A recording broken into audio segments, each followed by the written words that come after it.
Good question. What I have tried to do, which is not done for every parish, is that we have this information on the parish page. So if we check for Götlunda,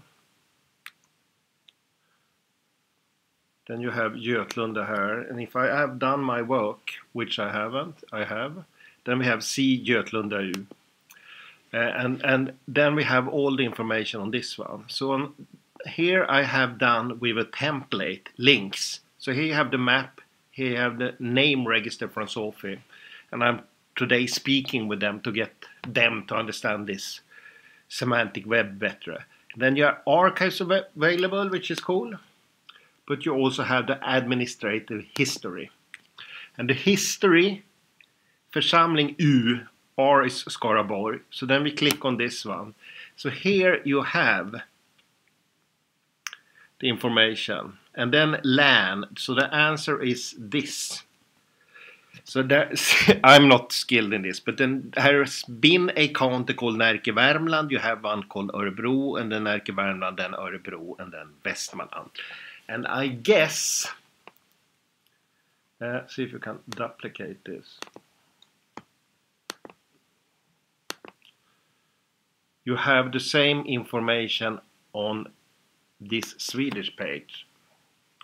And then you have administrative history, and it's 1449, and they say in 1862 it went over to something, blah blah blah.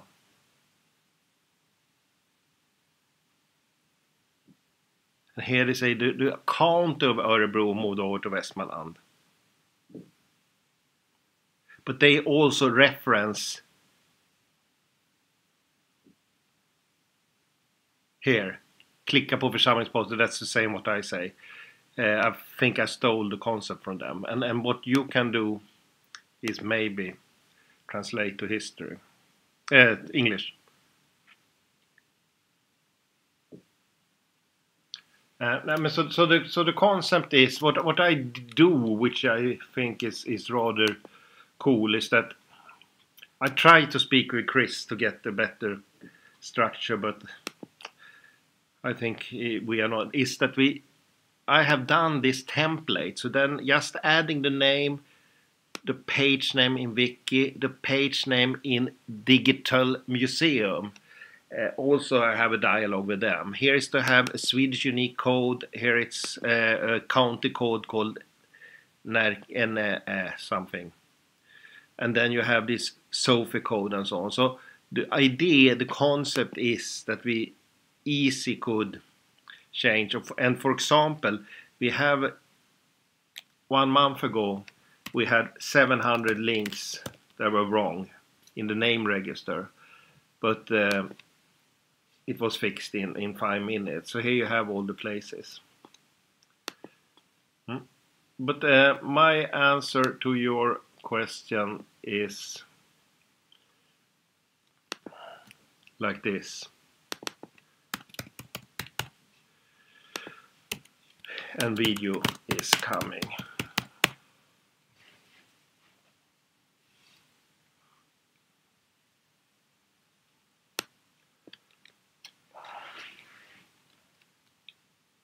Thanks.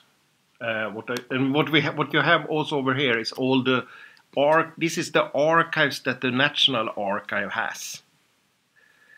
So you have the church archive, but you also have sickness information and so on. So if we take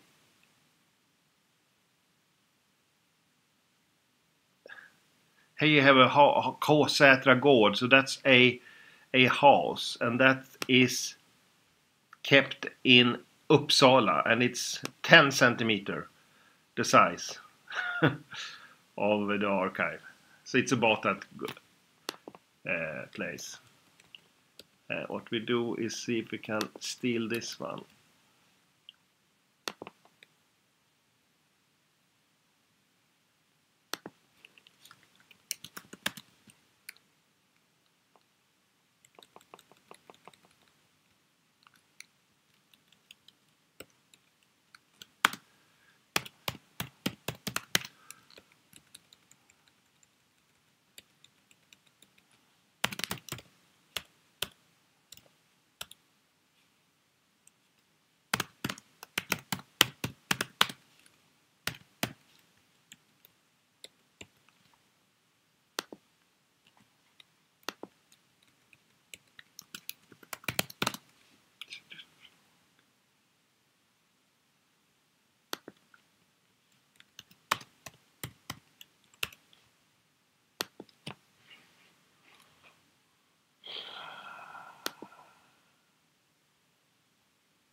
So it's U here, but that's the reason that's the current. It is difficult this with changes and with the history of because we have a lot. It's 2,500. It's changing all the time. You have a county, you have a province also, and they are not always the same and so on. On Wednesday, I will go on a meeting to see if we can get historical maps as borders as opened information.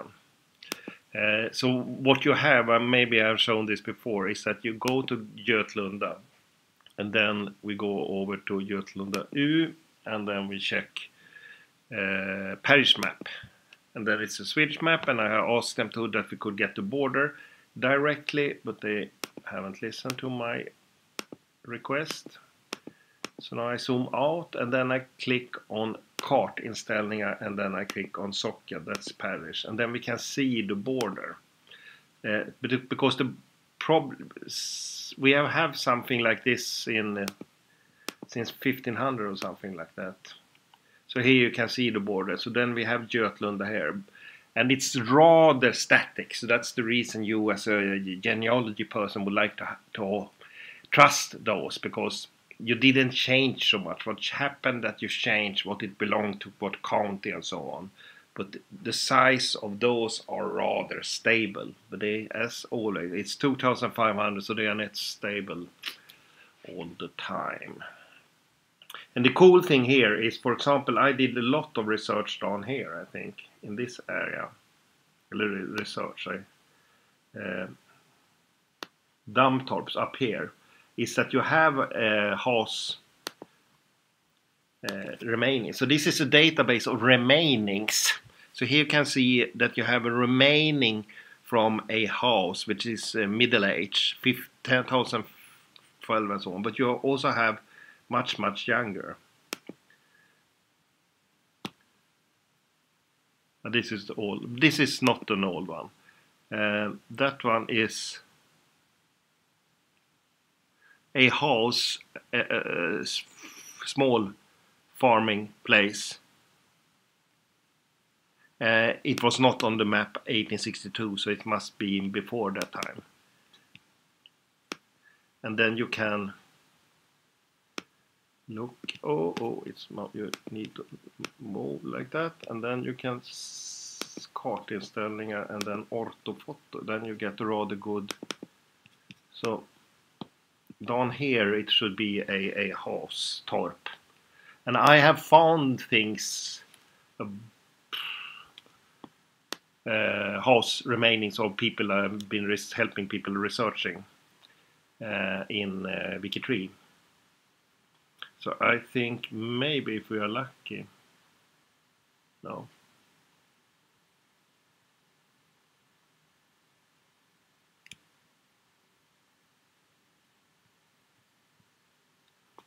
I think I did a space page for a house. And what you have is also you have the map. The sad thing is that someone has moved a lot of good information up here. So here you can have Facebook groups, county research information, published CD zone. So look up here also. So what you can have is that you have maps, but I think I did a space page.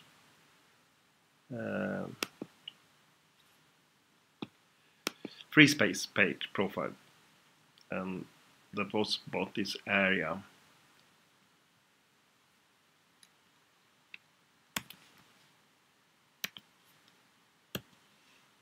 Lilla Dammtorp, I think this is. So then I took this map and the fornsök and created a bigger map. Where I marked the houses. And I think maybe I also did, so you have Östra Hult and so on. So this is, I think, in Götlanda. And this map is from Kartrummet. And I asked them and it was okay to use it. So we have Kartrummet up here. And then you need to understand the härad. So then you have the Härads map, the map for this Härad. And then you can Lillkyrka. So this is from 18 something. And then you can start find the places. That's a good source. So I had more maps here. Ekonomisk karta and then this kartrum, and then I did all the sources. I think that's a good genealogy practice, that you create a space page for this, and then you add all the good sources for the houses. So this was Lilla Dammtorp, and then Lilla Dammtorp is used on those places, but I have also done another for Östra Hult, and then the pages where I find Östra Hult, and also Fornkök 131. So then I found the place Östra Hult, and it's have remaining still. So that's more than cool, I think. And if we look here on the map from today, I think we can see there is something here.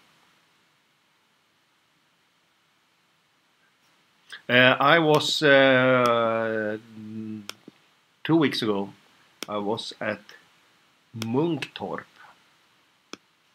which is up here, I think.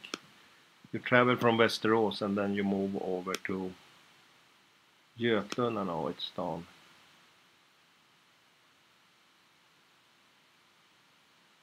So then I passed by a house which I had researched.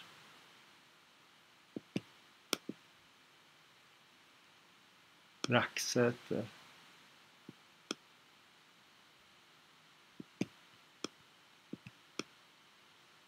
It's the wrong street, I think. This is the main street. This is the street everyone is using. Ökna.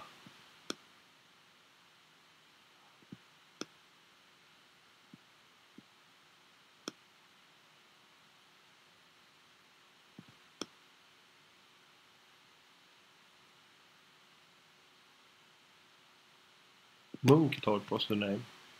So you can search here, and then you can. So this map is one of the best. And see, Munktorp, there we have it. And see what parish that is. It's Munktorp, so it's next to it. And then I passed by a house which were up here, I think. Yeah.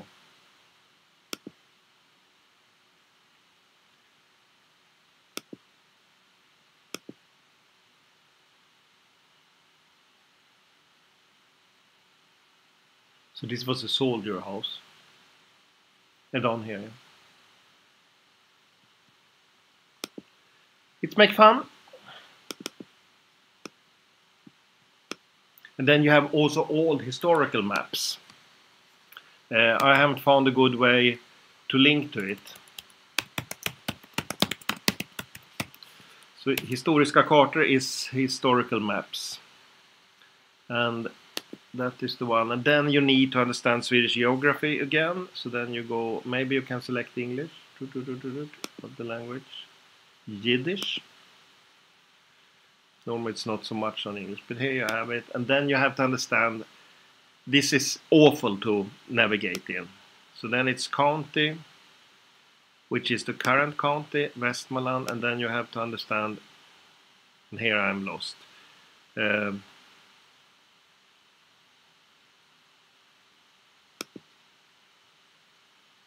And then you need to move to that place. See if we can.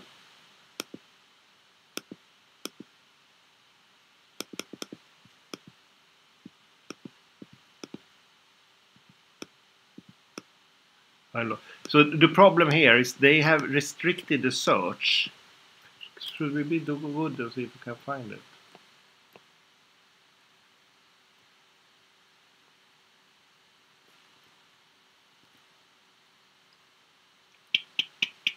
Götlunda.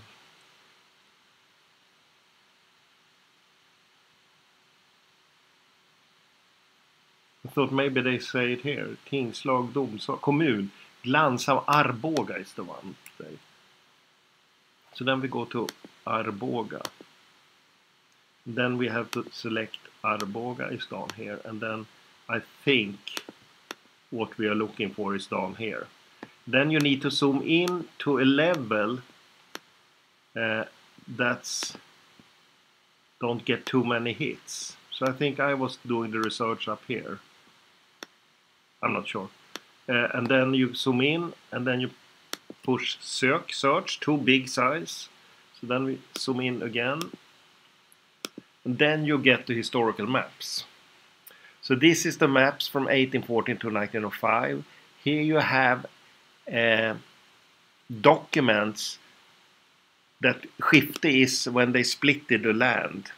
And that was storskifte, was a major change. And then you have all documents here and more things from the archive. So this is, if you look into this document, you need to have this DigiVu plugin. But then you have really cool documents about